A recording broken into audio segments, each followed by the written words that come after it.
Ladies and gentlemen, welcome back to another Photo Mish Mash. This one being broadcast live August 5th, 2020. We are back. As commenters have said, the early chat room, it's feeling like it's been forever. It's really only been 2 weeks, but I agree. It feels like it's been forever. Long enough for pre-production models to have vanished for the Canon EOS R5 and R6, and people now have their hands on the actual models. And we got some people saying that this is a dumpster fire of a camera. We have other people saying that this is the best mirrorless camera on the market. And we're a bunch of kind of straightforward speaking dudes. We're just going to share our opinions about this without a lot of hype and hyperbole. We have some thoughts on this camera. And of course, the new Sony a7sIII as well. And while some of you might have dismissed that as a photographer's tool with just 12 megapixels, I've got a side-by-side comparison that might shock you a little bit. So we've got that, plus, of course, editing your pictures, those pen members who have joined us, and so much more. And as usual, I'm very lucky and very honored to welcome back co-hosts today. We'll start with Steve Scurich. Steve, how are you doing? Hey, I wasn't sure if I was supposed to speak because I'm actually wearing a David Carr shirt. I noticed that, the David Carr photography shirt. And over on the right side or the left side, I don't know how you guys see this, but this is kind of usually where he is. So yeah. Anyway, I'm great. It's good to be back. I know a couple weeks just does feel like a long time. I mentioned to you guys a while ago that what I love most about doing this show is I get to deal with a couple of my best friends, and we're buddies off tour and outside of working conditions and doing this and stuff. And my wife and I just got back from a great weekend down at the Carr's house.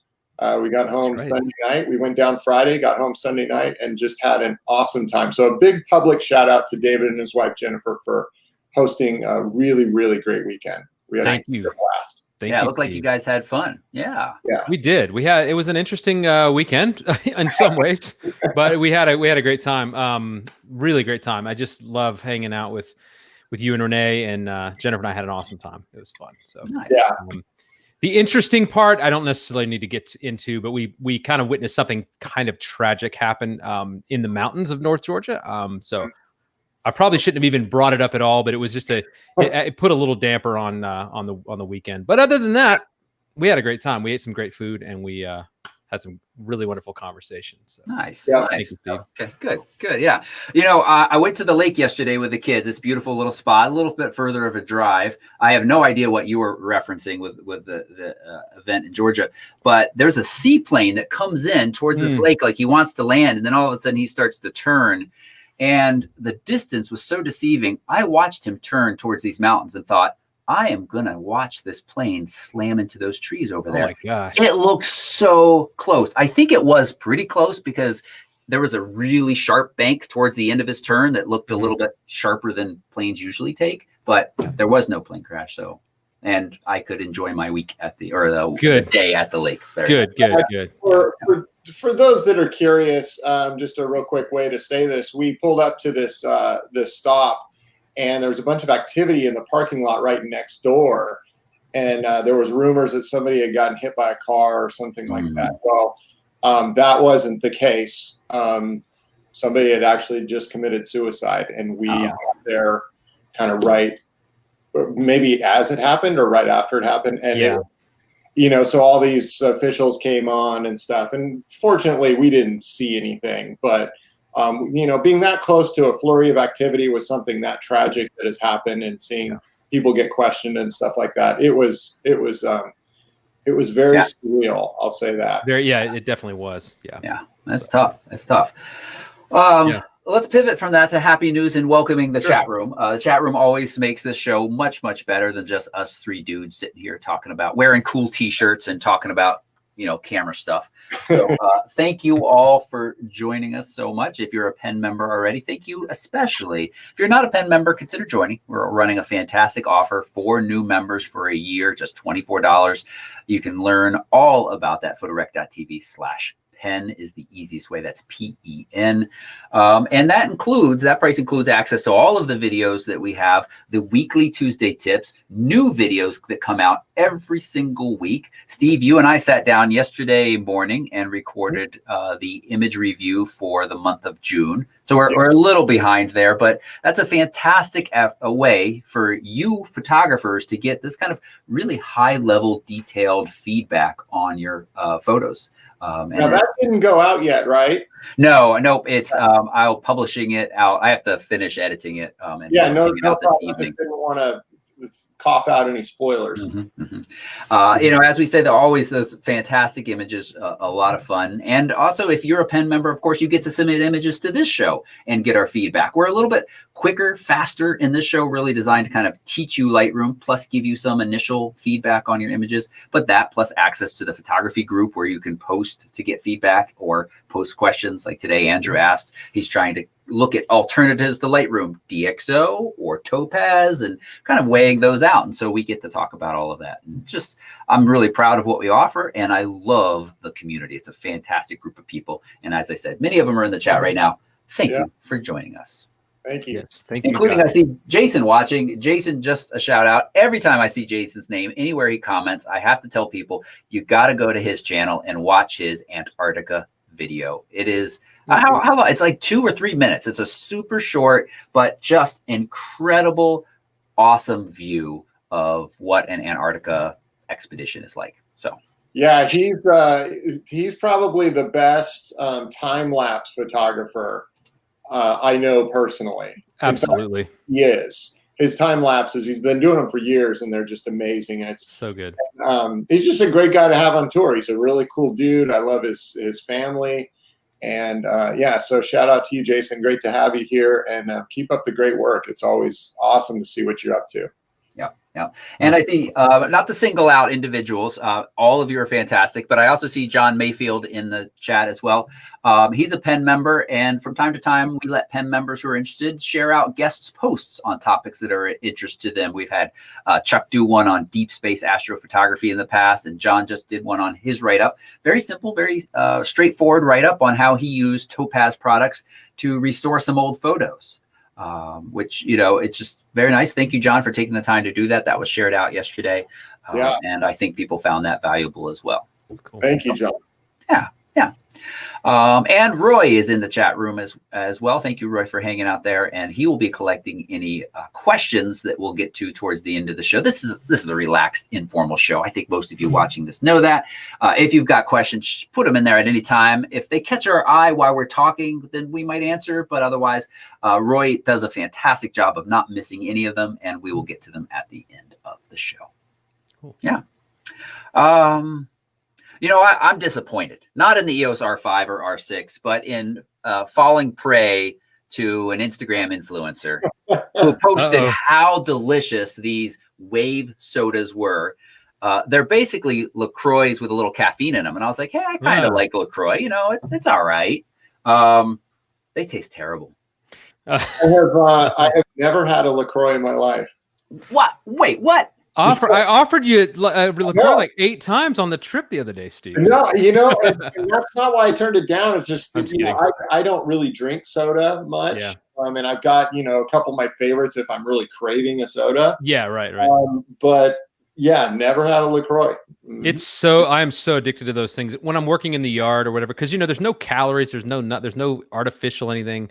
It's just sparkling water that I think tastes really good. But it has, I can't just drink one like on a cool day. It has to be like I'm burning up, I've been mowing the yard or something. But they're caffeinated or carbonated, right? They are carbonated. It's carbonated water, but it's got like a flavoring to it. When I drink a ton of water, but then when I'm working in the yard and stuff, I guzzle Gatorade like it's going out of style. Just the original lemon lime Gatorade. We've got a fridge full of it out there. I like the Gatorade too. Yeah. That matches with your aesthetic though, Steve, because you also you wear Axe body spray like you're a 16-year-old just coming out of the gym. True. So one hand you got your Axe body spray, the other you got your green Gatorade. I thought Axe body spray and LaCroix went together, to be honest with you. Well, maybe they do. I don't know. I don't know. That's more of an Old Spice kind of thing. Axe body spray is just on tour. because that's what packs light. And Toby loves it when I spray that stuff. Come out of the bathroom with like a cloud. Yes, Yeah. I confess I had to use Axe body spray the other day because I was doing that tile work, which I'm actually finished with. Congratulations to me. Yeah, nice work, by the way. Looked gorgeous. Yeah, thank you. I'm so glad to be finished with. But I had to go somewhere, and I was meeting somebody somewhere, and I had been sweating, and I was like, all I had in the car was my son sometimes drives my car, and he had this can of Axe body spray, and I was like, oh gosh. I thought we had a can of like deodorant or something. I was like, one spray, just that's it. And I had to apologize, to the people I was seeing. But that's pretty fitting though, because Toby's got some real choice words for me about that, which I won't repeat live on air. But it does involve saying that I smell like a 16-year-old and then fill in the blank. Oh, okay. Yeah. Yeah. This feels appropriate enough to tell the story. I've been waiting to tell you the story, Steve. So back in February, before things went crazy, Chris and I took a road trip and down to, we touched on the Redwoods a little bit. And as we entered that campground there, the park ranger said, hey, just a warning, there has been some bear activity in the area, no food at all in your tent. And that includes no smelly things like even deodorant. And we had an incident where a bear actually came into a tent and it was the deodorant that attracted him. And I said, it wasn't Axe, was it? And she said, actually it was. Oh, so that's funny. True story. At one of the Redwood State Parks there, a bear attacked a tent to get after the Axe body spray. I didn't ask what flavor, what scent it was. They all smell pretty terrible to me. But Steve, next time you're on a tour where bears are in the area, you might think twice. Well, now that I think about it, we were so fortunate to not get attacked when a year ago when we were up at Prudhoe Bay. Yeah, Prudhoe Bay. Prudhoe Bay. Thank you. Top of Alaska. Camping with Frank. Northern Alaska. Toby and I were up there camping just about a year ago now, maybe a little more than that. And I was freaked out of bears, man. I had 2 bear sprays on me at all times. But I did put deodorant on every day. That probably wasn't. Well, see, now the folks at Axe need to come out with Axe bear spray. That would be kind of a nice, like the anti bear spray. Yeah, it's not a bad idea. There's a lot of places I can go with that when we accidentally posted a picture of an actual bear on Bears of Instagram, but that's another thing. Yeah, you took it there. We have derailed. We have. I'll take the blame for that. I did tell the guys before the show started, I'd love to keep it a little bit shorter than we have. Honestly, mostly because it's been hot here in Seattle and my basement, my studio basement, is a little warm. And I don't want to start sweating on camera. It's not a good look for me. So we're going to get going. We are going to dive into photos in just a moment. And we are going to be a little bit quicker at that too. I've had feedback from enough people and also my own desire to keep the show a little tighter. We're going to be a little bit faster with our image review, Lightroom tips and tricks section. In fact, not all of us might chime in on every photo. Just, if one of us says everything that needs to be said, we'll move on to the next one. We're going to try that out and see how it is. But David Carr, I want to throw it over to you. I want to tease something that you will get out on your own channel here eventually. You've picked up a new to you lens that you like a little bit. Is that fair to say? I mean, yeah, it's okay. It's all right. No, it's basically something I've been wanting to. I saw a guy on our tour in Tanzania last year who had this 500 millimeter Nikon. They call it a phase Fresnel, which is a weird word. It's spelled like Fresnel, but it's phase Fresnel, which is a fancy way of saying like you can create a tremendous amount of range in a smaller body. So what would normally be a 500 millimeter lens would be just, I can't even show it in the screen. It would be massive and heavy, 12 pounds or whatever. Maybe not that much, but a lot. And super, super expensive. An f4 500 millimeter lens from Nikon is about $12,000-$13,000. And I'm sure from Canon it would be similar, or any of the other manufacturers. But Nikon came out with this lens a few years ago that I'm just going to show you 1 second. Oh, okay. I was about to pull it up on B&H, but I'd rather see it in your hands. It's awesome. I got to see it firsthand last weekend. It's tiny for a 500 millimeter. Yeah, this is it. Obviously not mounted to a camera, but that's it. 500 millimeters. Yeah. That's killer. It doesn't weigh. I don't know. I don't even know what the weight is, but it's like, it's so light. You don't need a tripod for this thing. Oh, there we go. Yeah. So this thing is, I mean, I'd read so many great reviews on it. It's been very hard to get. All the online retailers, it was constantly out of stock. I finally checked one day. I was just sort of in the morning. Sometimes I'll check Nikon rumors, and they had an article about, hey, Adorama has it in stock. And I was like, and I just ordered it right away because I knew they'd probably sell them, sell out of them quickly. And it came a few days later, and I absolutely love it. Now, I had the 200 to 500 millimeter Nikon. This is a 500 5.6. So it's a prime lens. I had the 200 to 500, which was also a 5.6. So you might be asking, well, then why would you just not keep that? It was half the cost, and it has more range. But there's just a thing that these prime lenses do that's just hard to touch with a zoom sometimes. And that lens was fantastic. I'm not knocking it at all. It's an awesome lens. If you have it, it's great. But I just really loved the look of the primes. And so I was super excited to pick this one up. And I'm going to be doing a review pretty soon on my YouTube channel, try to kick that back up. That's right. Now, is that just for mirrorless? No. This is actually an F mount lens. Oh, it is. So I have to put the FTZ adapter on it to use it on my mirrorless. But I don't know if Becky Miller is in the chat room today, but I don't know how to do it. So. That would be an awesome lens for her, because she's got that. What does Nikon make?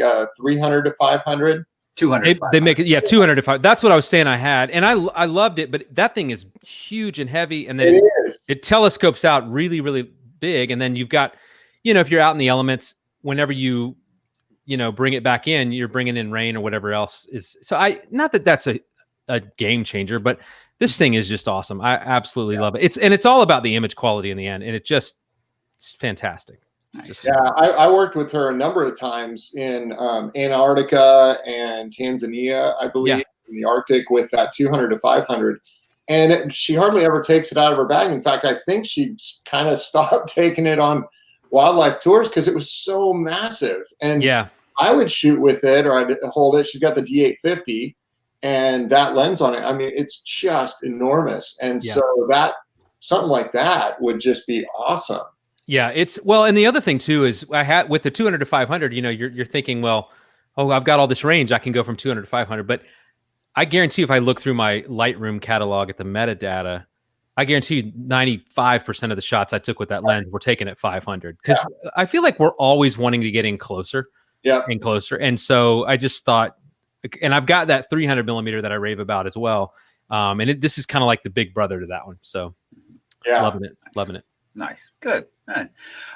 Just a quick update on a couple things I'm working on this channel. I put out a Monday Minute looking at the color and HSL panel in Lightroom. Just real quick tips for being able to tweak colors so easily and individually with that panel, and not really worrying about global saturation sliders, because very quickly, as you try to manipulate that, you're of course affecting the image globally and in a very heavy manner. But that HSL panel really allows you to tweak those colors individually. So take a look at that. It's on the channel. Also, I've got a lot of videos on Chris. The other day I was moaning about, like, I need to get some videos out. And Chris is like, make a list. And very quickly I had a list of easy 10 videos. I just need to get them done. One, though, is I've been continuing to fly the Mavic Air 2. And I honestly have struggled to come up with any time where currently I'd need the Pro 2 over the Mavic Air 2. It is really impressing me. It flies so far. It flies fast. It is quiet. It's just a really good drone. There are some people where the Mavic Pro 2 might benefit, but that's really if you're shooting in lower light often. That's really the only thing I can come up with. The range, the quality of the signal over the distance is the same, and it is just nicer, lighter, and cheaper. So that's great. I know the Mavic Pro 3, Mavic 3 Pro, probably will be out later this year, maybe next due to COVID delays. It's going to be fantastic, but but again, it's going to be twice the price. And so I still think for many of us, the Mavic Air 2 is great. And I got to talk about the smart remote controller too. If you don't need portability, that smart remote controller makes such a huge difference. It is so much better than trying to jam your phone into the existing controllers. So that's something to keep in. And it's not within reach, but I've been testing Tamron's 28-200 for Sony. It's kind of the opposite of what, David, you were just talking about with how sweet a prime is. You know, it doesn't have that sweetness, but it is convenient and it is incredibly sharp for a lens that covers that range. Great.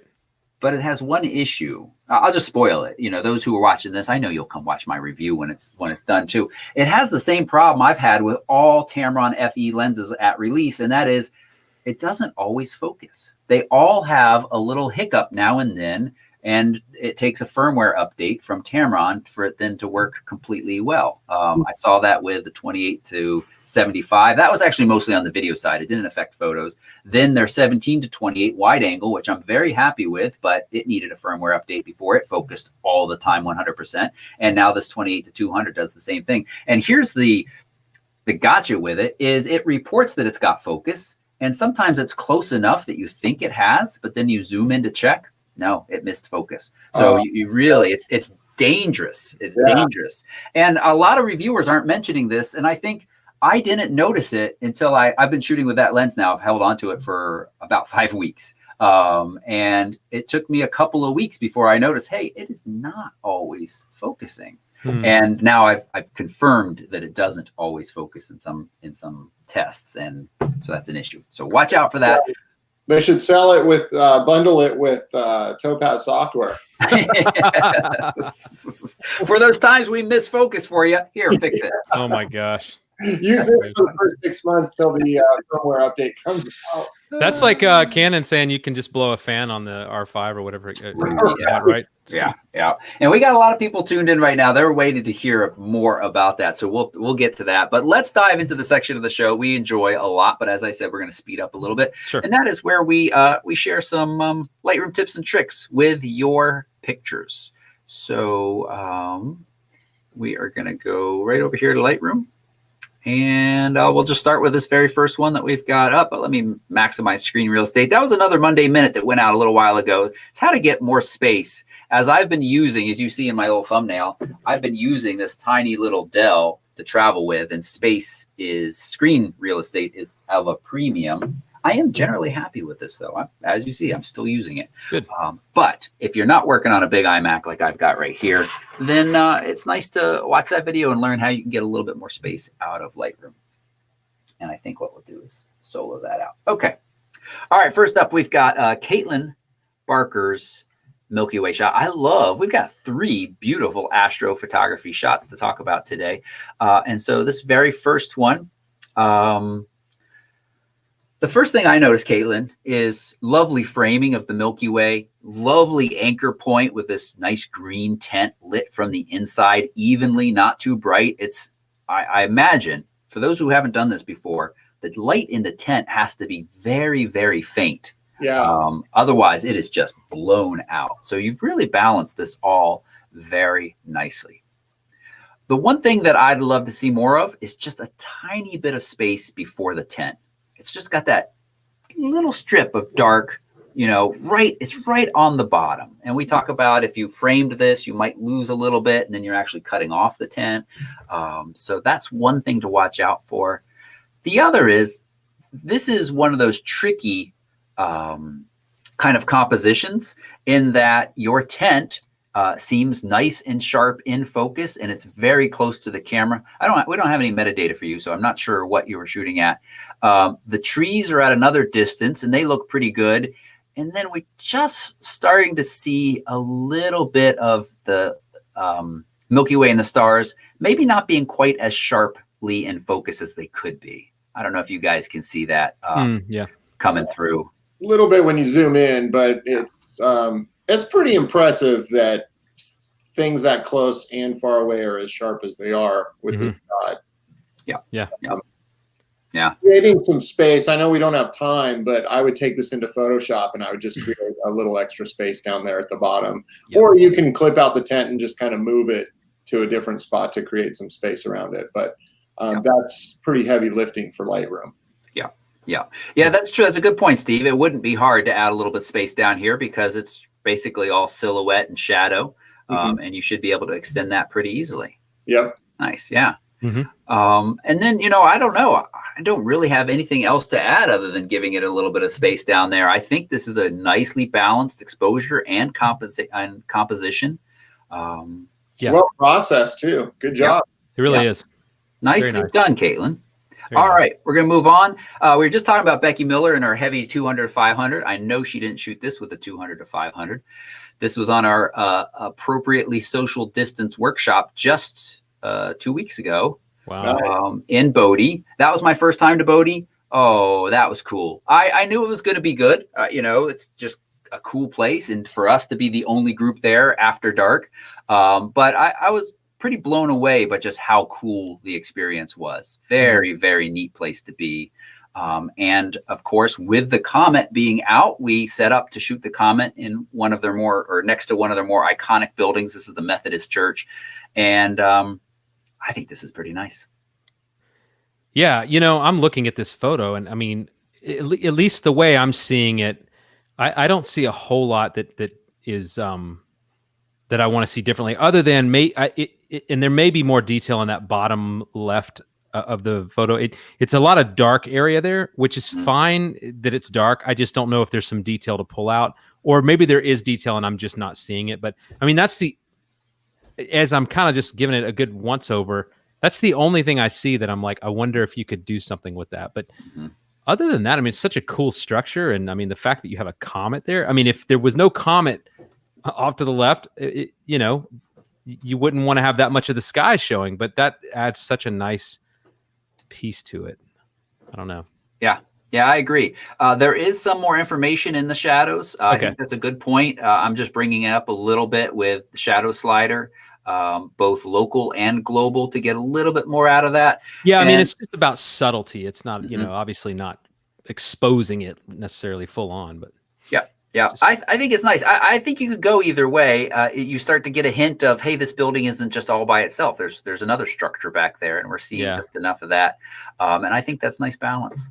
We've got also two little shooting stars, I think, coming down in the sky at the same time. It's kind of cool. There's a comment from Kevin Walk, says flip it with a question mark, and so I got to chime in, of course. Compositionally, yes, this is something that I would consider flipping. However, my guess is this is a pretty famous scene for any. No, actually, I like it better the other way. It leads you into the building. But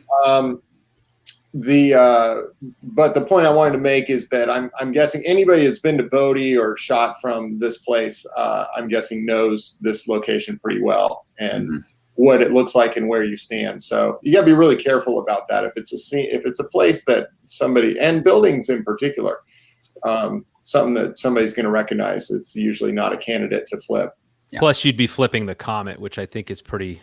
Yeah, true. Fixated in that direction. From that.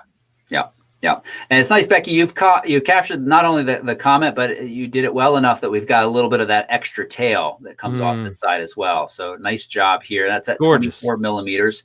Nice shot. One quick thing, there's just this little bit of the hinge down here in the shadow that's catching some light from something. And I think I would clone it out or darken it so that it doesn't catch my eyes much. Very minor. Nice job, Becky. All right, Adam Beck, rounding out the trio of astrophotography. He sent me a message telling me where this is. I think it's in Upper Canada. And of course, now I don't see that message. So, but it's nice Milky Way. This is the time of year to shoot the Milky Way. The core is rising pretty early in the evening, not too long after sunset, the core being this kind of fatter, juicier part of the Milky Way. It comes up. It's gorgeous. The temperatures, of course, outside at night, and most of my listening audience is pretty nice. So get out there and try your hand at this. I've got videos on it. There's tons of content on it. Of course, Penn has content on it as well. Just really encourage you. It's a lot of fun to shoot the stars. One thing I'd like to say about this photo, though, is, and when I was first starting with astrophotography, I used to make it a lot brighter than it needed to be, because all of a sudden all these stars appear. So you increase your whites and you just see more and more stars. You increase the highlight and you see more and more stars. And personally, I think that this is way too bright. I would take the whites down. I would take the blacks down. And I take the highlights down. And what that's going to do is it's actually going to, oddly enough, you'll see the Milky Way a little bit more. There'll be more definition to it. There will be fewer stars in the blacker part of the sky, but it's really going to make the Milky Way stand out. And I just think that it was processed too bright, at least for my taste. And that also brings a lot of blue into it. I like to try and keep that more on the black side, like a nighttime sky.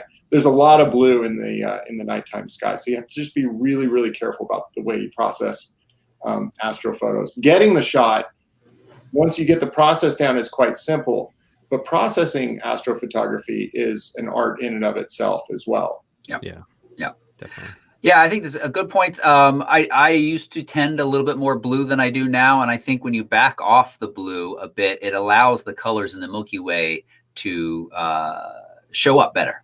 And I think those are good suggestions. Down below, we've got a little bit of this leading marsh grass, and I'm not sure if it's adding enough. What happens if we come up? I don't want to come in too much on the side, so I'm going to aspect ratio normal. Come in somewhere around here. Is that too tight on the bottom? Yeah, maybe a little too tight.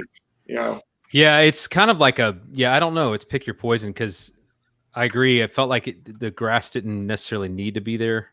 Although I don't know. Yeah, I like the way it came in. I would still bring that exposure down, though. Oh, even more. Yeah. Okay. Oh yeah. I'm gonna denoise down there at the bottom, so it just gets a little bit softer. And you drop your texture and clarity down there too.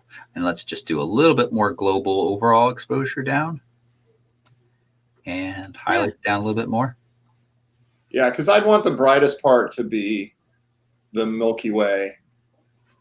Because then the foreground starts to compete with it. A lot of times I even darken my foreground if it's not dark enough. I like more silhouette sort of. Yeah, I'm with you. Yeah. We've got one little light on the lakeshore there. Take that out, I think. Nice. All right, Adam, thanks for submitting. We're going to move on to something quite different. Tanya has this Luna moth shot and ferns. Now, we've seen a very tight crop of this in black and white on a previous show. Now we have kind of this wider view, more than one moth. And anybody want to talk? I mean, yeah, I'm trying to remember what the other one looked like. I guess it was a tighter shot. But I think what's cool is that she knows how to process a black and white and a color photo, I think, equally as well. Yeah. I do kind of like this muted color, and I don't know what she did with the skin tones, but there's sort of it's kind of like got this painterly look to it. Just, I don't know. I think I like it. I'm trying to think of something that I would, critique, but there's maybe cropping in from the left a little bit. I don't know. I personally, I like the black and white a lot better than this one, and I'll tell you the reason why. The color, there's a lot of different, although they're warm tones and stuff, there's different shades of green, and then there's kind of the skin tones and stuff like that, and there's some yellow in there, and it's beautiful, but I really like the black and white coming in tight with the one Luna moth that we looked at, I don't know, a couple weeks ago. Also, when you talk about pairs, now your eye is just constantly in this, it's like a tennis match, right? You're just looking at one moth to the other, and you've got the face in there as a third part of the story, but I like odd numbers, 1, 3, 5, whatever. But so I'm a much bigger fan of the one that we saw a couple weeks ago. And it was processed just beautifully. Yeah, it really was. I'm a real sucker for a good black and white. And I think, were her eyes open in the black and white one? They were. Yep. Okay. Yeah. Yeah. I could pull that up without too much work, just to give people what one is it? The Wilhelm Artist one. Yes. So you can see both of them side by side on her Instagram, and here is the black and white version. That's like the whole Silence of the Lambs thing that people talk about. Yeah. Yeah. Yeah. I mean, that's just so cool. Yeah, I like that one a lot better. Yeah. Yeah.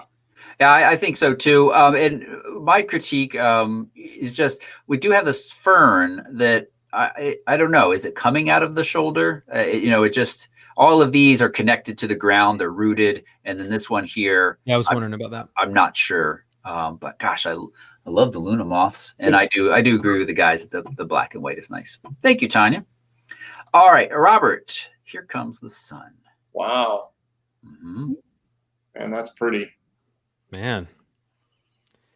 Very nice, very pastoral scene. What strikes me is that this isn't some, there's no epic mountains in the background. There's no like crazy, gorgeous foreground subject to grab your eye. It's just this very nice, overall pleasing scene. I wouldn't mind, sitting here, either staring at this picture or being here physically with a little cup of coffee in my hand on the morning and just kind of enjoying. Toby, can I ask you to do a little bit with the cropping tool? You bet. So going to crop, first of all, it needs to come down on the right side just a tiny bit on straightening it, just barely. It's probably the roof of the center one that's kind of throwing it off for me a little. So you're watching this line here? Well, no, I'm actually more looking at the barn doors, but that roof line was kind of throwing it off for me. So that you got to kind of split the difference a little bit. I think you went a little too far. Too far. But I'm also just a crazy weirdo stickler about straightening. That's fine. Steve, let me ask you, how do you decide you're going to rotate a little with the crop tool versus work a little bit with the transform guided tool? It kind of depends what I'm working in. I use the transform guided tool so often that I'll use the guided lines, and that straightens everything out, and then I don't need to use it in the crop tool. But if I do like an auto in the transform and I'm not completely happy, like I'm happy with the angles, but I'm not completely happy with its position right to left, I might do some minor tweaks in the crop tool. Nice. But thanks. On the crop though, if you do a free form and come in, crop that silver building out on the right side. Yeah, and then come down from the top, just maybe even below the mountain line. And there we go. And then come in from the left just a little bit, maybe where that roof line kind of peaks. Yeah. Here. Okay. Yeah, there we go. Now, I mean, I really like that because you're cutting out the whole sky at the top. You really kind of didn't need that. Now you don't know how high that mountain is behind it, which is kind of a mystery. But what you do know is this beautiful sun with the rays is coming in. And to me, that's the whole story of this scene, is those rays hitting this. Yeah. I don't know. I think this simplifies it a bit. I like that. I think it's very nice. I might warm it a teeny tiny bit, like just +5, but very nice. And in the Skylum software, if anybody has that, they've got a sun rays tool that is amazing. I've used it a couple times in some of my real estate shoots. So if I've done sky replacements and stuff, it's incredible. It does a great job. It adds rays. Is that what? Yeah, cool. That's cool. Nice. All right. Thank you, Robert. Beautiful scene. Nancy has Secret Canyon. She captured this on one of our Southwest workshops. This is not Antelope Canyon. Although, you know what I noticed the other day? They're now calling the Secret Antelope Canyon to I think, better market themselves, because it's not upper or lower antelope, but it is part of all of this network of canyons in the area. So they're trying to do a better job of marketing there. Cool. This is one of my favorite stretches. Actually, I don't immediately recognize where she captured this within this canyon. And I think that right there is cool because it kind of points to the fact that there are so many different angles to photograph and get very different compositions within this. Yeah, that's beautiful. You know, if I can just chime in right off the bat, I feel like that left section where the color is strikingly different. Mm-hmm. If you were just to like select that area and work with the tonality of it, or the color, I should say, the color tone of that area to just sort of blend it in with the rest of those oranges and stuff, because that just throws me off a little. Mm-hmm. I don't know if it's a matter of like literally painting just that area, but you know, there's some really cool textures here. I could even see this being a black and white, even though I love color, I love good color, but that was the first thing. That was the only thing that like threw me off a little bit, was I felt like that sometimes our cameras, when they're trying to grab the right white balance, like they're looking at the main area that we're photographing, and then there'll be this other section that's kind of sitting in different light. And so the white balance is off from that a little bit. And I don't know, that's probably the first thing I would do. Gotcha. All right. And so what I tried to do there to be quick and dirty is through a graduated filter over that first kind of layer of rock, and use the range mask color to limit it and mask it. And you can see that along here, look how nicely it masks, but then up here in the shadows, not so much. So we can finish that off by getting into the brush, eraser, auto mask should be turned on. And I should be able to come down along here and it pretty easily, I can take the flow all the way to 100, pretty easily.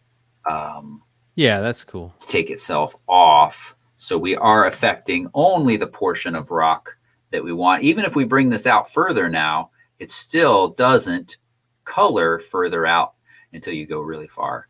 And you could then tweak this a little bit and kind of find maybe some warmer tones here, maybe bring exposure down. Yeah, and I don't know if that local the new tint tool would help, but there, you know, I just think really looking at your color spectrum in your photo and how the colors flow together is very important. Mm-hmm.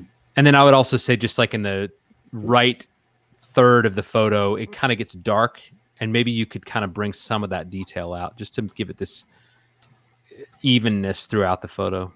Yeah, just bring up shadows a little bit in that area as well. But it's I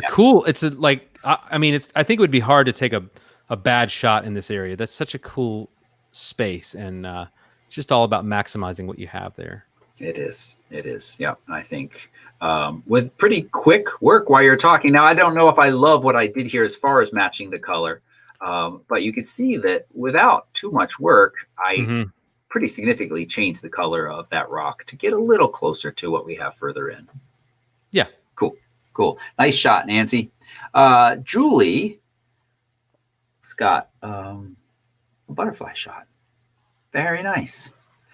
I love that, we're thinking about rule of thirds when we put our crop tool overlay on to see how the thirds are lying, that our subject is this butterfly, but, it's on this kind of funky stem that just kind of continues all the way up. Mm-hmm. And lovely complementary colors. I mean, it's kind of what you were just talking about, David, of trying to get those colors to be more similar. Sometimes you like the colors to be very different and complementary. And I think the orange of the butterfly against that purple and the green stand out very nicely. Yeah.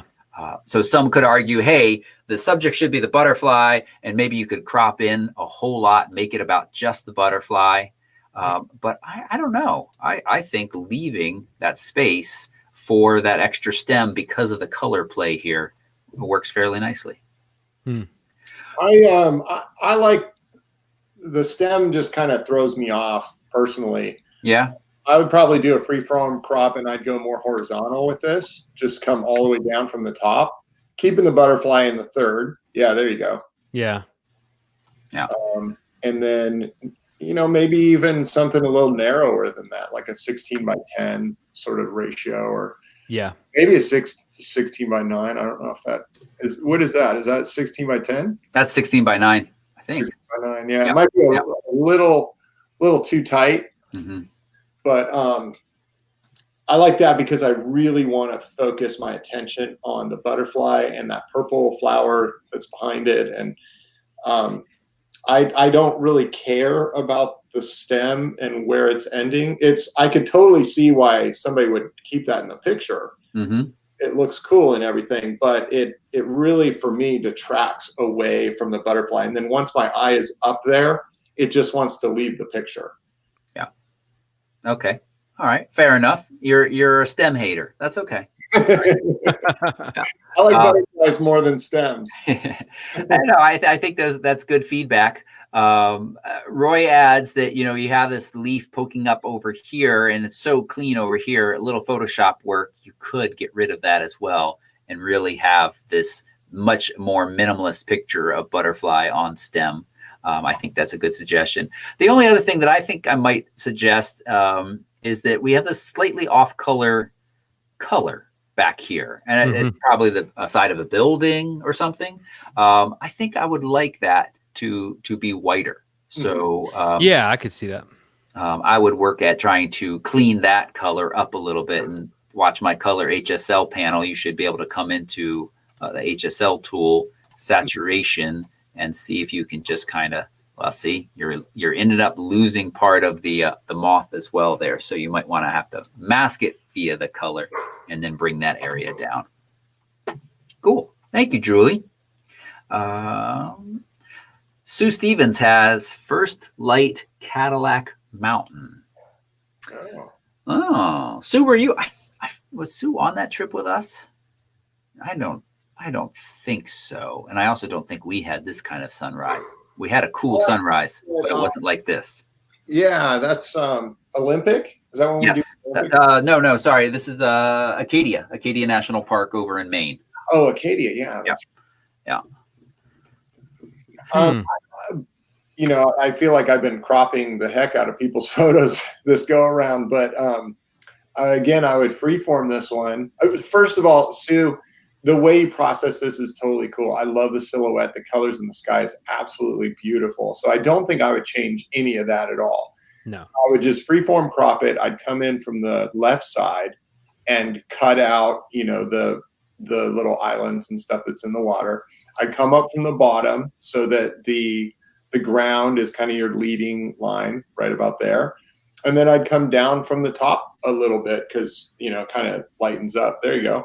And maybe even come in a little bit from the right side, Toby, just because the bushes get a little thicker outside of the tree. And then now you're in the third, you've got the silhouette, and you're really focused in on what is going on in this picture. Yeah. Yeah, no, Steve, I love the cropping advice. And, just the general disclaimer, if anybody's new and watching this, we use the cropping kind of to help you inform how your compositions ideally would be out in the field. Yeah. We don't necessarily recommend cropping this much, but if you do have the megapixels and you are just, mostly sharing on social media, there's absolutely nothing wrong with cropping like this. And I think if you look at our cropping advice, again and again, what it ends up doing is simplifying the compositions. So we want you, when you're out in the field, to think about, okay, I'm presented with this beautiful scene, but what is it that really caught my eye first? Right. And simplify until when you look at that what caught your eye is basically the only thing in the frame. And, the other elements that are there just serve to strengthen that and not distract in any way. Yeah. Speaking of working in the field, I would, you gotta be really careful with shots like this too, because you guys see the horizon line. It literally cuts right through where the heads are of the people. Yeah. And so if you were to take the shot again, you'd want to crouch down lower, get most of them up into the sky, but also be careful of the foreground line not intersecting with the horizon line, because that would look really weird. So just some things to think about when you're out shooting. If you're real savvy in Photoshop, you can move all this stuff around, but I want to avoid that if possible. Yeah. I will say, I think when I was first starting in photography, I realized that so often I was wanting to crop in more. I was always wishing that I had zoomed in more or gotten closer, or so a lot of times it's one of the common things I think I see when we review photos, that a lot of times there's maybe just a little too much information outside of the kind of the subject or the main focus of the image. Sometimes there'll be a lot of peripheral stuff that's not necessarily helping the photo. And it may be a sky element or just something off to the side, or like, Steve, like you said, there was just too much of the bushes off to the right, so there's an aesthetic thing that you once you kind of hone in on it, you'll start to understand, like, oh, that's why they keep saying crop it in, because it's all about, like, we're organizing rectangles is what we're doing. And so just figuring out where those things need to be in that rectangle and how much of them and how bright they need to be. And so it's yeah. I print all of my pictures as circles, so I don't know what this organizing rectangles is about. Oh, well, that must be a West Coast thing. Yes, that's right. That's right. You poor guys on the East Coast are still shooting rectangles. Well, we're more conservative that way. We're just, No, I've never heard that, I can't take credit. I read that somewhere. Some famous photographer said a photographer just organized, or what we do is organize rectangles. I love it. But let me let you in on a secret. I've never said anything original on this show. So I just parrot. What I hear other people saying. So you're in good company. Okay, good. All right. And also just real quick back to Julie. That was her first time submitting. Thank you so much, Julie. Appreciate that. All right. Let's jump in. Last image, Kelly Mitchell's nice Ladybug. Yeah. So this, in some ways, if I'm connecting images we've seen, that's what my brain always wants to do. It's like whenever we travel somewhere, I'm like, oh, this is Iceland, but if we had castles, or in this case, I'm like, this in a lot of ways feels like Robert's picture. This really kind of soft, ethereal, soft light morning. It also feels like Kelly, you might have free lensed this.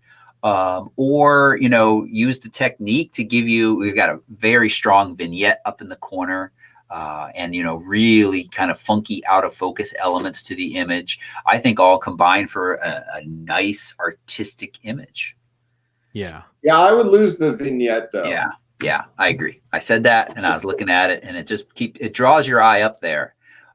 Would you crop in as you love to crop, Steve, or would you clone it out? No, I would probably just crop it out because you have room to work with. You do. Assuming this was the full frame, I'm not sure, but I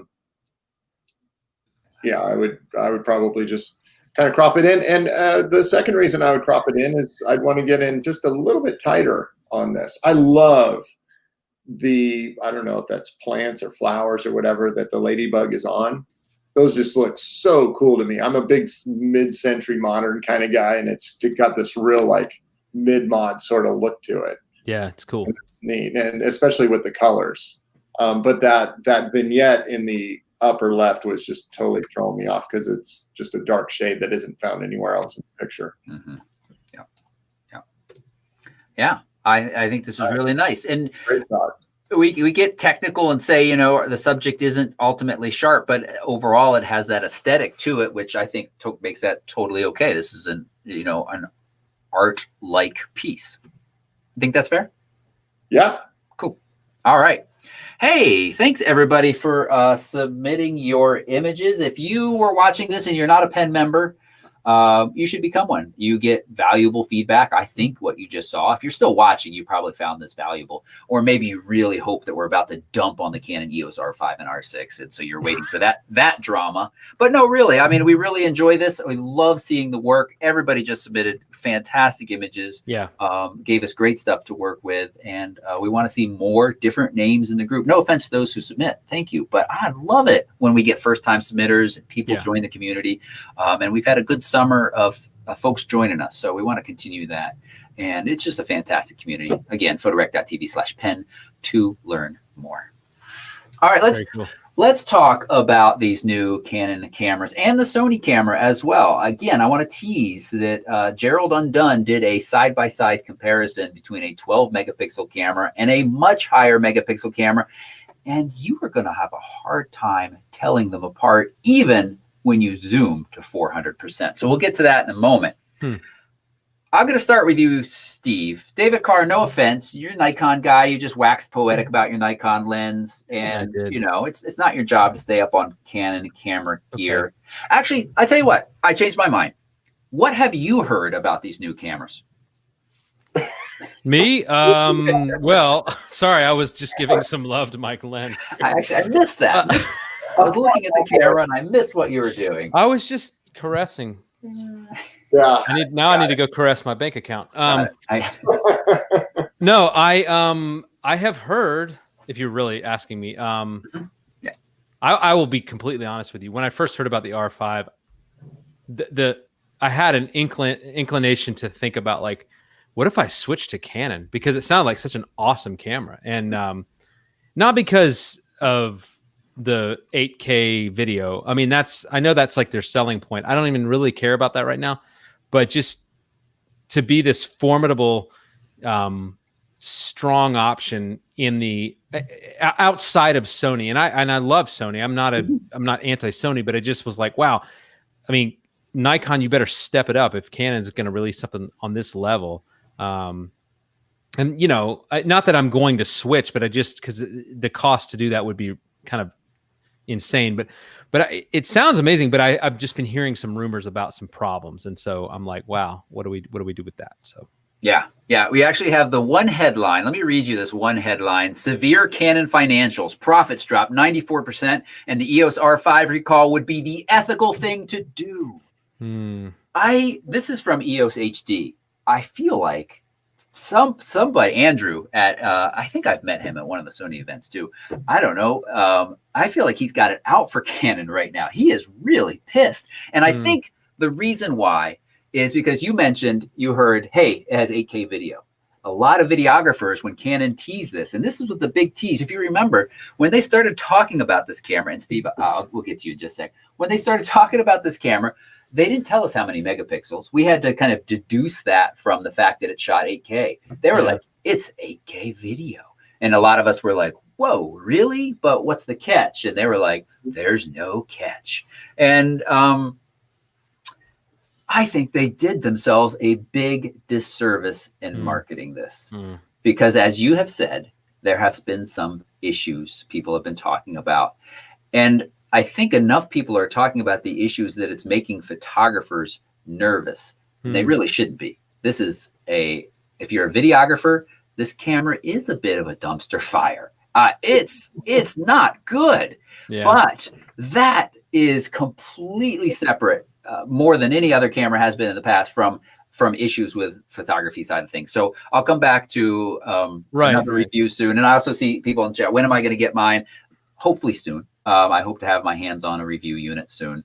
But Steve, let me ask you, as a longtime Canon photographer, an owner of the 5D Mark IV, how does this camera look to you? And remember, I said, and for folks watching, I said photographer. You don't really do much video on the video. No, I don't. So full disclosure, I watched a lot of reviews and videos and stuff when people had the sample units out there.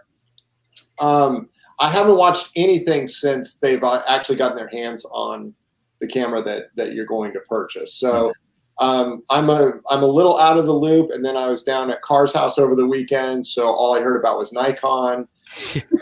I kept waking you up. Hey, Steve. Yeah, I talked to Toby on the recording yesterday, so all I heard about was Sony and Hasselblad sitting on the shelf. So no, but in all seriousness, I would buy this camera. I don't care at all about the 8K video that has, even if I was into video, I don't know that I would care about it that much, because it's, okay, so you shoot 8K, who has the equipment for it, who's got the screens to watch it, who's got the memory to process that. Right. We'll get there eventually, but that's a few years down the line. Right now, 4K it's still awesome. And it's, even that sucks up tons of memory and space and stuff, and people are streaming. Like, who wants to stream 8K? So that doesn't matter to me at all, but especially not being into the video side of things. What annoys me is to pay for that type of stuff in order to unbelievably great photography camera. Fortunately, Canon did what they should have done, and they priced it under $4,000. That's still a lot of money, but you know, if they were really serious about this being 8K only thing on the market and wanted to capitalize on that monetarily, they probably would have priced it at $5,000 or $6,000 and not sold any of them. So I'm not saying it's a bargain at under $4,000, but it certainly keeps me interested as a Canon shooter. I even asked my wife, you know, the joke in our house, she basically inherited all my Canon stuff when I bought the medium format. So I said, hey, are you interested in, we could sell all this gear and dive into the R5 and get a few lenses and stuff for it. And then keep one of the 5Ds as a backup body. And she's like, heck no. She's not into selling gear at all. There's a lot of sentimental ties to my stuff, and she likes keeping it around. So I'm not buying it anytime soon because I'd have to actually fork out all the money for it. But if I'd been waiting for Canon to come out with a good mirrorless, I wouldn't hesitate to order this one. Yeah, and that's good. Oh well, the thing I'm wondering is like, because I know a lot of DSLR shooters who are hesitant about switching to mirrorless, and they don't really have a reason to be other than they think it's going to be like learning a whole new system, and it's not that different really. I mean, they're actually, to me, the benefits outweigh any kind of cons that would come along with that. And but to me, when you start reading negative reviews and all these negative reports about a camera that's coming from one of the major brands, it's like, is that only going to further just be a detriment to people switching over to that system? Because it really is wonderful once you take the leap and realize the benefits of it. It's awesome. But I just wonder how much this is going to just further entrench people in, no, I'm not switching, you know. Is there negative press about this camera outside of the 8K video issue? Well, don't tie it to just 8K. It is bad in a lot of the video sense. Oh, really? Yeah, it's 4K 1080. It overheats even in some of the 4K modes, way faster than it should, and faster than the competition does. That's what I keep hearing. Even overheats at all. So, and also things like, hey, it's got dual card slots. Well, not when you are recording at any of the exciting video functions. You can't write to both card slots. So there are, there's a lot of catches to the video side of things, and not just the higher end video side of things. So those are bummers. But for photographers, I mean, you said it, Steve, you'd happily upgrade from a 5D Mark IV. David Carr, I think you said it really nicely too, as far as, there are some drawbacks to mirrorless, but the benefits far outweigh, and that's been kind of, depending on where people are and what cameras they're looking at, that's kind of been a give or take, of varying degrees over the last couple of years. But now I really feel comfortable saying this is a serious upgrade for photographers of any Canon camera that they currently own, other than maybe the 1D Mark III, 1DX Mark III. If you're shooting 20 frames a second or sports stuff, it's not quite at that level. But in general, it is. And the best news is that they've caught up with the sensor. For a while, they have lagged behind noticeably in tests. Out in the real world, maybe not as a big a deal, but they have certainly lagged behind Nikon and Sony in the last couple of years. And now it's right there. And the other big one is the autofocus. They are, and all the reports I've heard from people that I trust, the autofocus is just fantastic. There's other things as a Canon shooter. What I'm excited about from just a usability standpoint is their menu system is so awesome. It's so simple. Every other manufacturer out there could really learn something from Canon. I'm not saying they've perfected it. In fact, the menu system in my Hasselblad is even better. It's so simple. Yeah. But Canon has simplified it, and then they've got that rotating, they've got the greatest articulating screen, I think, on the market, and it's in a pro camera now. And you're not going to buy it to save size necessarily, because it's not that much smaller than my 5D Mark IV. But shooting with mirrorless, I'm a total believer in it now, because you can you can actually see what you're going to get in the viewfinder, an electronic viewfinder, before you even take the shot. You can pull up the histogram right there. You can make sure the shot looks exactly the way you want it to be. Right. I loved using live view on the back of my camera when I would shoot, because I didn't have to review it. I knew before I even took the shot what it was going to look like. And having that in the viewfinder is super, super helpful. I love EVF. Yeah, it's incredible. As a DSLR shooter, I really needed to see through the lens and stuff, but it takes that guessing game away. Yeah. Well, and meanwhile, like you Sony users, Toby, and everybody who's using Sony, like this is what you've been used to. And so, I mean, hats off to Sony for kind of like changing the game. The thing that's frustrating is that I feel like Nikon and Canon, like they still have so much invested in the DSLR market, which is understandable. That's where they've been for decades. It's totally understandable, but it's just, if you're going to make that leap, like make that leap, you know, and sell it, because it's clearly where it's all going. And it's, I don't even know if that's the term to use anymore. It's where it is. I mean, yes, DSLRs are still alive. People are still buying them. But if somebody's buying, getting like upgrading their camera right now, I'm like, don't buy another DSLR. Just don't, because like, what are you gonna, like a year from now then switch to mirrorless? Like if you're ready to make the investment, like let's go ahead and do it. And so I just, it's unfortunate that, and in the same way, like Nikon comes out with this 90.95 knocked lens that's $8,000, and I'm like, what is that? Like when you could have invested those resources into something just amazing for the everyman who wants to get into it. So yeah. There's a comment from Geomatrix, says it says EVS, but I think you meant EVS F. Is so great. I would never go back. And that's my opinion now. I've got EVF in my medium format and I shoot that all the time. But when I grab my Canon for wildlife and stuff like that, I'm like, dang it, I don't have EVF. So yeah, once you switch over and you get used to it, you really, really love it. But Toby, I think you summed it up best when you said Canon kind of shot themselves in the foot with the marketing of this thing. And I couldn't agree more. Like they rolled it out as the first ever 8K, you know, no crop factor camera. And they've been touting the video capabilities of this camera. And that was just the wrong way to go. Nice that it was there. Or maybe the media just had a field day with it because it was the first on the market with that. But it should have been marketed as Canon's prosumer, you know, mirrorless camera, and as that, I still think it's got a ton to offer. Absolutely, yeah. And you know, Steve, you mentioned selling all your gear. I mean, the nice thing about Canon is with their adapter, your gear is going, your lenses are going to work very, very well on the EOS R5. So that's nice. And plus that internal image stabilization system that they are now offering, some of the best on the market. It really is, you know, no compromises on the photo side of things going with this. But, you know, let me put you guys on the spot. You don't have to both answer this.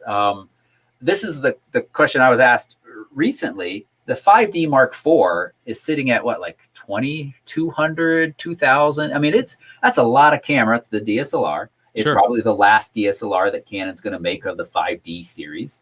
So that's at that price point.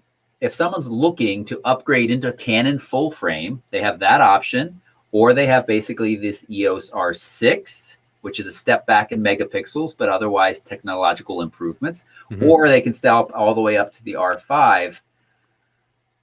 It's tough because that's a lot more money. But David Carr, as you said, what are you going to do? You're going to wait another year and then switch? I'd go with the R6.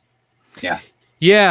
I think that's because we all know that the megapixel thing is there's some merit to it and there's a lot of marketing hype to it. I mean, when it really comes down to what you're doing in your photography, I mean, we always say, well, unless you're blowing it up really big, even then, it's amazing what you can get away with fewer megapixels. So, and that being said, I like having the resolution. I like knowing that it's there when I need it, when I need to crop. But just, I just feel like we can downplay that a little bit.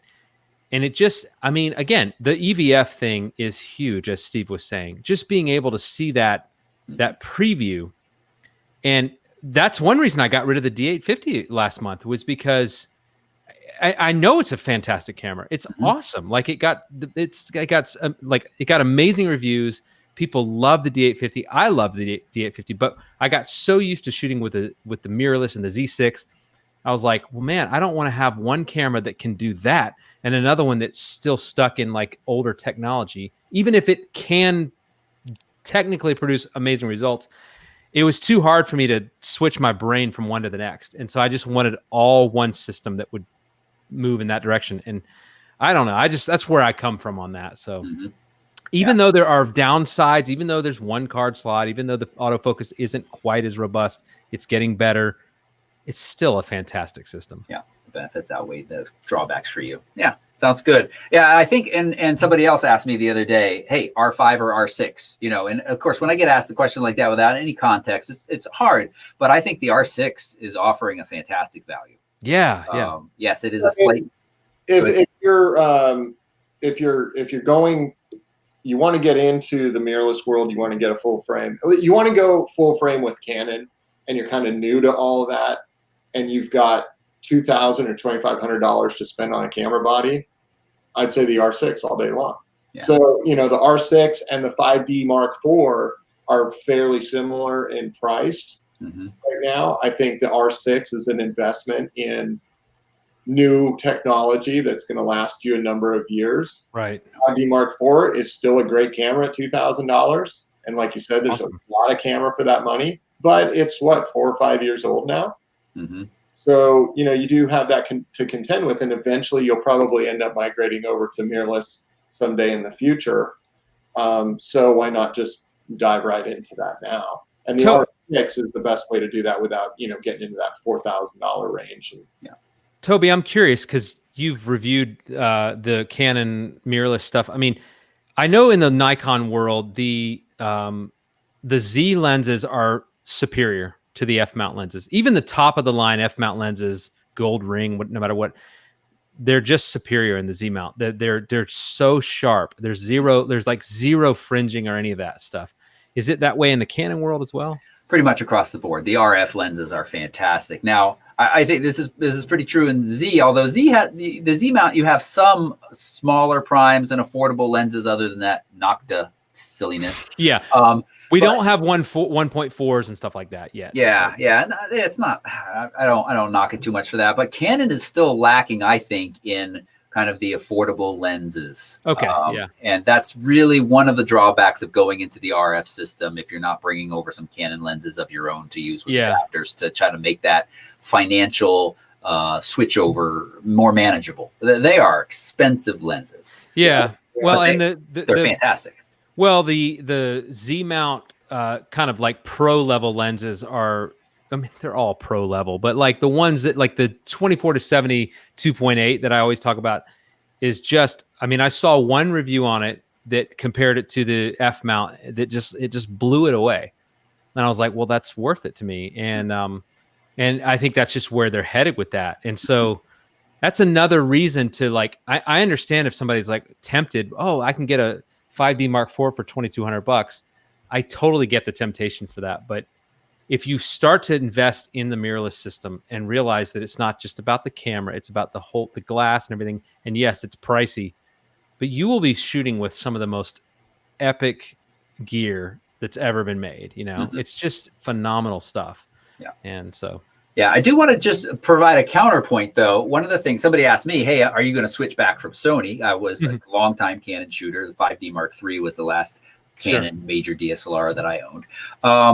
And my answer is no. I have now invested enough in Sony. And right now, at least, Sony has these Tamron lenses. And although they may not, you know, provide the same level of sharpness, they are so affordable. They are so nicely and compact. And when I test side by side with the Sony lenses, the sharpness is so close that I love having that lighter weight and cheaper lens in my bag.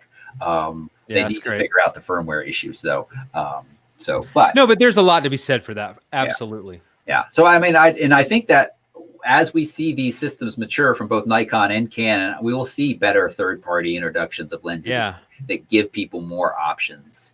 Yeah. But yeah, cool. All right, and we went to the Sony a7S III, which, you know, at first glance, we all are speaking from a photographer standpoint. You know, other than the video that I shoot for this channel, I don't do a whole lot of video. I consider myself a photographer. And the a7S III is this Sony low light follow up to the incredibly popular a7S II. That is an amazing video camera, but it's just limited to 12 megapixels on the photo side of things, which in this day and age, 12 does sound pretty low. Yeah, I mean, it is pretty low. Yeah. It does not give you much room for crop if you do that often. But the benefit of this, of course, is that low light performance is absolutely amazing. You shoot at 50,000 ISO and you're getting pictures that are clean. Yeah. So I'll show this example in a second, but I'll just say I'm really excited to see the a7S III because of what it means about the future of Sony. We now have a fully articulated touch screen. So in the past, Sony's mine isn't within reach, just have the flip, you know, angle screen, very angle screen, and they are touch to focus, and that's it, really. And now it looks like in the future, we have full reason to believe that this will be adopted by future A7 series cameras, fully articulated, and even the menu is touch sensitive now, and the menu is redesigned. So much better. Nice. So much better. So these are good things. And as I said, let's take a look at this Gerald Undone. First off, if you haven't watched any of his videos, they are very good. He is mostly a videographer, so he approaches the cameras from this standpoint, and he just picks apart the EOS R5 and R6 until he gets to the photo part, and he says, I'm a very picky guy, and I have zero complaints about this camera. So I think that's good. But take a look at these two moth pictures here that he's got. One is from a 45 megapixel camera, and one is a 12 megapixel camera. So here's photo A, photo B, and this is hard to tell over YouTube. And of course you could say, oh, but Instagram is doing compression and algorithm as well. Here it is at 400% A, 400% B. It's pretty hard to see a significant difference. Yeah. Yeah. So, and you can see this guess right here. I'll just spoil it for you and tell you that this guess is wrong. It's flipped. B is 12 megapixels. It's the Sony, and A is the, I think it was the R5 that this is coming from. And you say, okay, well, again, yes, on Instagram, hardly any difference. But how much of our work for so many people out there is Instagram the ultimate destination? I mean, I'll say sadly, and even for myself, I mean, I print like 1/10 of 1% of what I shoot, and you know, certainly put more of that on Instagram. But I just think it's pretty fascinating that 12 to 45, that's a huge difference. We're talking about, okay, the R6 has 20 and the a7 III has 24. Which should I go? That's virtually insignificant. I mean, it is just such a small difference. And here we have big number differences. And in the reality, for a lot of us, it doesn't mean that much. Right. Yeah. Plus that low light capability and getting smoother photos in dark situations and stuff is, that's awesome. Yeah. It's pretty fantastic. I mean, and that's honestly like one of my thoughts I've had over the last year, basically, you know, ever since trying to get this 500 millimeter lens was like, instead of always trying to crop my photos, I would like to just go ahead and get pretty close to where I want to be, you know, in the camera, as far as like I don't want to have to crop a photo any more than I have to, you know? So I would almost rather invest that money in glass than a higher megapixel camera, unless I was getting like a Hasselblad or something, which is like, it's a whole different game at that point. But yeah, because I don't really want to crop the heck out of every photo just to say, look at what I took, you know, because it's at some point you feel like you're not really showing what the camera can do. You're just like, which is not, I guess that's not the point of photography, right? It's not to just show what the camera can do, but at the end of the day, it's just what are you putting in that rectangle? But at the same time, I just, I don't know. It's a catch-22. We make so much of the megapixel thing because the marketing pushes that. And yet we all know that like 5, 10 years ago, especially, the thought of 25 megapixels would have been like mind blowing. We would have been like, who needs that much? And now we're like above 50, and it's just going, it keeps climbing. And so, yeah. And keep in mind that the amount of processing, you know, again, I could have upgraded to the Sony a7 IV, and there's some improvements in that camera, but even though it's a pretty significant jump in megapixels, that image quality jump isn't enough for me to spend the money and to deal with the additional processing of much larger files. Right. So I'm happy where I am for now. I mean, someday I'm sure we'll all be bitten by the bug to upgrade a little bit more. But I think in general, this race of more is really need less. Well, I think it's, if I can just say this, I think sometimes we're putting the cart before the horse, and we're putting the emphasis on the wrong things. We're saying like, look how sharp this photo is when I zoom in, you know, 4:1. Who gives a rip? Like, that's not even what photography is. Photography is what is that image doing for you when you look at it? Is it inspiring you? Is it exciting? Do you want to put it on your wall? And sometimes I think, you know, there's these several categories of photographers, but there's some who are just so fixated on the perfection of everything. And then there are people who are just like, I just want something that gets me excited when I see it. And to each his own, but I just, I was talking about this with a fellow photographer a few days ago that, you know, I can be very tech minded. And this other person was talking about how they're just more about the art. Like, they just want something that like is pleasing. And I'm like, I wish I had a little more of that. And I think they wish they had a little more of what I have. So let's find a way to meet in the middle. Yeah, I think so. That's nice. My sermon. It's good. It's a good one. All right, let's move on to the Q&A real quick and start to wrap this up. Tom wants to know, can he get the Tamron firmware update on their site or where? I think, Tom, you're referring to, I mentioned that some of the lenses from Tamron have had issues.